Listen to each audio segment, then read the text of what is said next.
I really think the most memorable story that I have is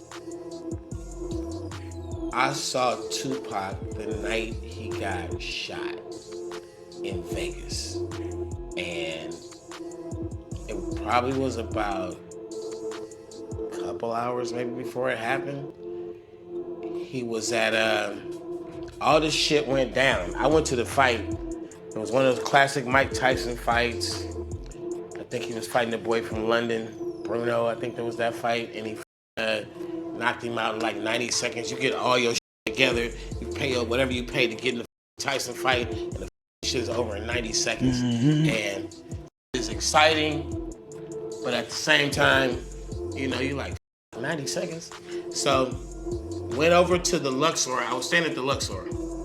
And don't judge me because back then the Luxor was popping. So I get to the hotel and we were going in the hotel. We just got there and Tupac and Suge and a little small entourage, whoever they had that night, they was leaving. And we just stopped, talked for like a minute or so, 2 minutes or something. He was telling me, he was like, he didn't say nothing about no fight, nothing. That wasn't even, he didn't even look hyper or nothing. He just was regular Pac. And he was like, yeah, we about to go switch up the fits and go over to Club 662. That was Suge's club at the time.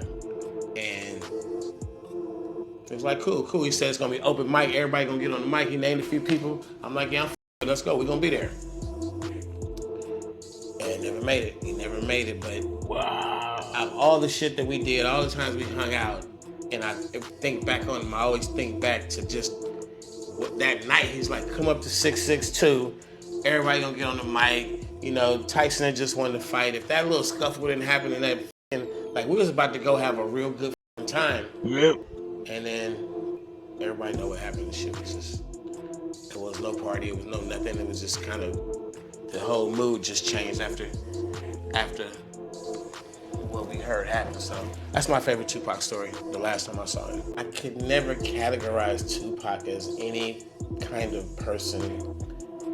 Anything that he's ever been portrayed like in a movie, I can say that those are elements of him, but I saw him a lot over the years, and he would literally be in a lot of different moods and a lot of different sort of personalities. And when they be like Pac jumping around wilding like that, I seen that, but not all the time. That was, you see Pac one day and he might have some clear lenses on and be like super like introspective on like history and you know, Black Power and all kind of shit. So. Wow.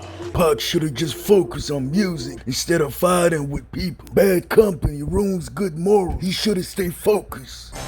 Roger, tell these motherfuckers subscribe to the Prophet channel. I got you. I love you to death, and I will always love you, my father, because you didn't see what I had. The only man in the world who can do handstand push-ups with his fist.